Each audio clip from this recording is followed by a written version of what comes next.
Today is Saturday, November 19th. It's 3:10 p.m. and I'm in Edinburgh for the night. I was feeling really homesick and burnt out. I'm staying at the Sheraton Grand in Edinburgh, and this room is so nice. I can't believe that I'm here. I had the most chaotic travel day, and it's only like normally an hour train ride to get to Edinburgh. What happens is we've had horrible rain. It's been flooding constantly. No trains were able to leave from the station yesterday, and so everyone who had travel itineraries yesterday got pushed onto today. So the train was horribly overbooked. I stood in the aisle for part of it, but in like a box where people like enter and exit from, where there's doors on each side. It's not a very big compartment, right? Because people aren't normally supposed to stand there, so I was squished in there with like 20 people. I had a backpack on me, and thank God that was it, but it was so chaotic. But I feel so lucky to have even got on. I'm here for just one night, feeling really burnt out. The way St. Andrews works is it's a lot of independent work, and you only have 3 assignments that are actually worth any points. Like, you don't have to attend lectures, you just have to attend a tutorial once a week for said lectures. Other than that, you just have 3 really important assignments pretty much for each class, and they're either an essay, a take-home test, a written assignment. Semester, it's 12 weeks, but every 4 weeks you have a chunk of assignments due, and they're all due at the same time, so it's a lot of work. I've realized ever since I've been here, I've just been go, doing assignments, studying, or traveling on the days I would have had breaks. It's the week of Thanksgiving, and my sister's coming home, and I have only about 3 weeks till I go home. I leave December 9th, but I have a world of things to do between now and then. It'll be so nice just to have a night of peace and to have a real shower. There's a bath. That is what I'm so excited for. I am such a bath girl. And then tonight, I met a boy. I met a boy in Rome when I went to Rome a few weeks ago, and he goes to school in Edinburgh. I'm gonna go get drinks with him, and then we're gonna go get dinner. I've been reading so much. I read for 3 hours last night. I've been reading Sylvia Plath's journals, who I love. She is my kindred spirit, and everything that she's written. It's just nice to read something so personal about somebody else, just to connect with something outside of yourself, but so deeply is yourself, so deeply personal. So I'm gonna sit in the bath and read her for a little bit and enjoy this time. So excited.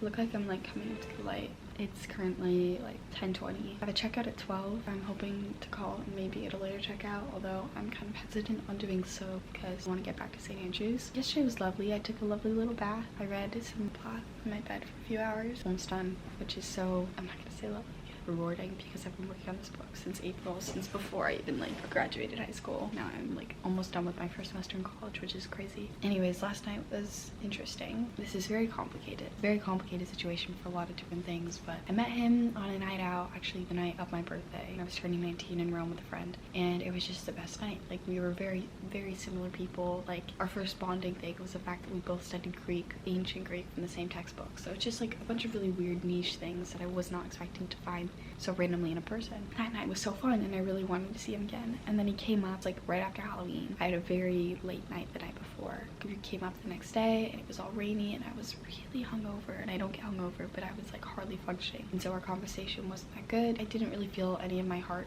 was in it like it was the night when I was in Rome. I attribute it all to me being really hungover. I had dinner with him last night and drinks, and just the whole time I was somewhere else. I don't know why, because theoretically and on paper he checked all the boxes about what maybe I'm looking for. It looks like we'd be compatible, and I was hoping we'd be, just of how great that first night was. I think so much of my life I do because I think it'd be such a good story. Like, if I don't want to go somewhere, if I don't want to do something, I'm like, just think about it.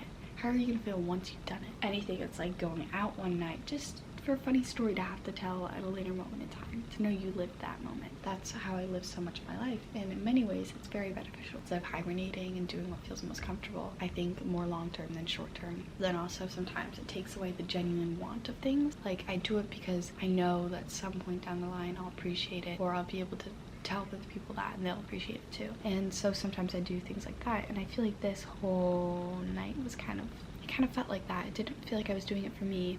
I was, but I think a greater part of me was doing it for the story, which sounds really bad. Like, I met this guy in Rome, and I think there's a lot of self-doubt for me when it comes to romantic situations, just because I'm just young, you know what I mean? And I think it's so hard for me in terms of finding someone I'm really compatible with, because A, I'm very picky, and B, I also value intellectual conversation just as much as any other part of the relationship. I think I have a lot of depth to me, and I need someone who sees that and also has a lot of depth to them. So much of my life is spent in here. In order for me to really love someone, I have to have some sort of quality that brings me outside of myself, or else it's always going to be like a buffer in between. I invited him to my Lumsden Christmas dinner ball. I'm part of the Lumsden Club, women's club devoted to charities in the arts. It's fantastic. We have an annual Christmas dinner. It's black tie, super formal, and you bring a +1. So he's coming. It's also really rainy, which is Edinburgh, so like, duh. But it's really rainy. It's rainy and it's warm in here.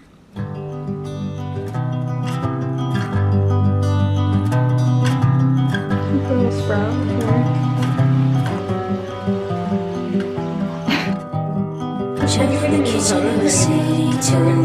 The light would flicker like a violent wound. The night was thicker than a smoky fume. And I was waiting. Many looked like an evening one.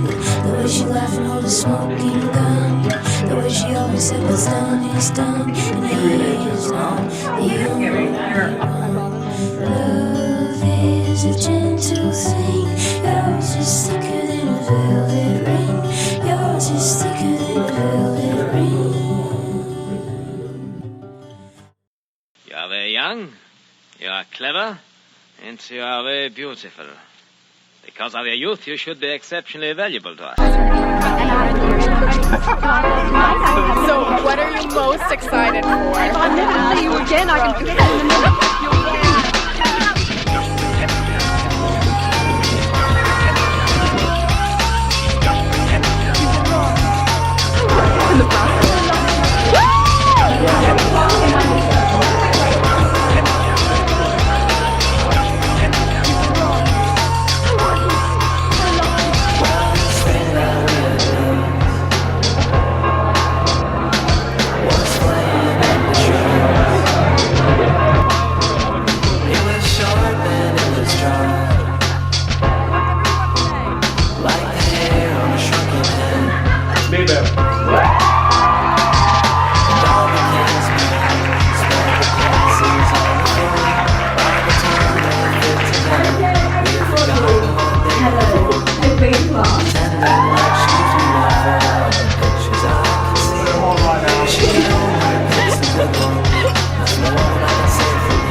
gonna have a little chit chat. So I've just been studying Arabic for the past 2 hours. It's only 2 p.m. I've been up since like 10. And I'm just in a really weird mood today. I'm feeling very just detached from everything. And this has kind of been a bit of a commonality, being here and being so far away. I kind of float in between these really radical, polarizing sides of just really, really, really loving it here and loving my life, and every second is amazing, and just feeling so strongly that this is the right place for me. And then also the complete inverse of that, just feeling really lonely and a bit disillusioned in whether or not the choices that I made regarding more permanent things like what I'm studying. I don't doubt that St. Andrews is the right place for me. It's just hard at the same time being so far away from what you know and what you grew up knowing. It's not easy just to leave everything behind, even though I was very much ready to do so. And I don't necessarily miss all this what if in the past. I don't miss that. I don't miss high school. I don't miss any of it really, except my family and some friends. It wasn't hard for me to leave. I didn't feel like I had any ties left. If I was gonna go, I was gonna go far. And I always kind of knew that I needed something really different. And this place is that. I definitely feel on those days when I'm very connected, I can walk around and I just feel so comfortable here. And then there's days like today where I kind of just don't really know what to do with myself, and I just feel really lonely. And I just don't really want to be so secluded in the middle of nowhere in Scotland, on this small coastal town. I'm getting so excited to go home because I just need to not be here for a little bit. Everything else becomes contingent on the fact that I don't want to be here. My room feels smaller. I don't really want to go out. I don't really want to study. All these things. Even though I know there's also no place I'd rather be. But I just wanted to be honest about it's not all highs like it may seem. A lot of it, or equally as much, is me still just trying to figure everything out. If you're feeling confused, conflicted, or lost, or unsure, or all of these kind of uneasy, unanswerable feelings, that's okay. Nobody has it all figured out. Everyone's in the same boat, just trying to do what's best for them. No one really knows that answer either. They just think they do. No one really knows what's best for them. No one really knows who they are. That's the question of the day. That's what it all leads to. I'm not going to get too deep into that, but food for thought. I finished Sylvia Plath's journals today. It was 700 pages straight of journal entries. I would recommend reading it, although I probably wouldn't approach it as like a novel. I would approach it as something you can return to if you're feeling like it.